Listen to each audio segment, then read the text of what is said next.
سلامونه جوړ تازه د افغانستان او نړۍ د کرکټ د شفاهي تاریخ دغې لومړۍ برخې ته ښه راغلاست. ژمنه مې کړې وه چې په یوټیوب او نورو ټولنیزو رسنیو کې به د کرکټ شفاهي تاریخ پیلوو، البته په پښتو کې به یې پیلوو او دا لومړۍ خپرونه به وي چې په پښتو ژبې کې به د نړۍ او د افغانستان د کرکټ شفاهي تاریخ پکې ثبتېږي او خپرېږي. نو الله دې توفیق راکړي چې دا لړۍ هم پای ته ورسوو. په دې لړۍ کې به تر ډېره معلومات د دغه کتاب څخه اخیستل کېږي چې 3 پېړۍ په نړۍ او افغانستان کې د کرکټ تاریخ دی. زما خپل کتاب دی، شاوخوا 2 کاله مخکې سروش په خپرندوی ټولنې په کابل کې چاپ کړی. که غواړئ ترلاسه کړئ، په کابل او نورو ولایتونو کې پیدا کېږي، نو ولولئ. په دې کتاب کې له څه باندې 250 سرچینو، معتبرو سرچینو څخه کار اخیستل شوی دی. کوم معلومات چې په خپل حال دي هغه به په خپل حال وي، کوم معلومات چې د کتاب د خپرېدو نه وروسته تازه شوي دي نو هغه به تازه درته وړاندې کوو. د نویو سرچینو څخه به یې اخلو، تاسو ته به یې وړاندې کوو. لومړی پیل له دې کوو چې دغه کرکټ څه شی دی. په زړو او انګلیسي او کلاسیکو ادبیاتو کې په انګلیسي ژبه کې د کرای ستوری هم کارول شوی دی کرکټ ته، CRYCE، او په هالنډۍ ژبه کې بیا کرک هم کارول شوی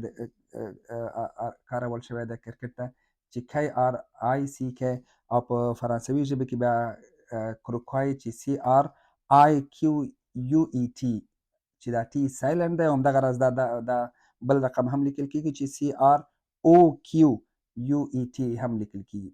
نو د دې تورو معنا لکړه، امسا، پایا او لرګی بلل کېږي چې د کرکټ سره رابطه دا ده چې په کرکټ کې بیټ کارول کېږي چې د لرګي نه جوړېږي، او هغه ویکټ هم د لرګیو نه جوړېږي او بلزونه هم د لرګیو نه جوړېږي. په هر حال دی هغه د تاریخي ریښې دی د ژبې په لحاظ باندې. اوس په نړۍ کې د کرکټ د نړیوالې شورا د تازه معلوماتو په اساس په نړۍ کې 104 هیوادونو کې کرکټ کېږي. په دې کې 12 هیوادونه بشپړ غړي هیوادونه دي. بشپړ غړي هیوادونه په دې معنی چې د کرکټ د نړیوالې شورا په عمومي او کلنیو غونډو کې د بورډ د غړو په غونډو کې په عمومي مسایلو کې دوی رایه ورکولی شي، نظر ورکولی شي، په مسایلو کې تصمیم نیولی شي. نو دوی بشپړ غړي هیوادونه دي او دوی د ټیسټ لوبې چې 5 ورځې دي هم کولی شي، او د یوې ورځنیو لوبو مستحق هم دي، او د 20 اورونو لوبو هم. دغه پاتې نور هیوادونه چې اسوسییټډ او یا افیلیټډ هیوادونه بلل کېږي چې د دویمې او درېیمې درجې غړي هم بللی شو، نو دوی بیا لوبې کولی شي، خو ډېرې اکثریت د یوې ورځنیو لوبو نړیوال امتیاز نه لري. په 20 ورځو کې کله راشي کله رانشي، ټیسټ خو بیخي نشي کولی، فرست کلاس یا 4 ورځنۍ لوبې کولی شي. نو دوی د بورډ د کرکټ د نړیوالې شورا په عمومي غونډو کې په مهمو مسایلو کې رایه اچونه هم نشي کولی او برخه هم نشي اخیستلی. نو غټ فرق یې د بشپړ غړي او د غیر بشپړ غړي ترمنځ دغه دی. د مؤرخینو د کرکټ د مؤرخینو د معلوماتو په اساس، او یا هغه خلک چې په کرکټ باندې د کرکټ په تاریخ باندې لیکل کوي، او د کرکټ د نړیوالې شورا د معلوماتو په اساس باندې د کرکټ دقیق تاریخ معلوم نه دی چې دقیقاً د کرکټ لوبه په کوم تاریخ چیرته او چا دغه لوبه وکړه.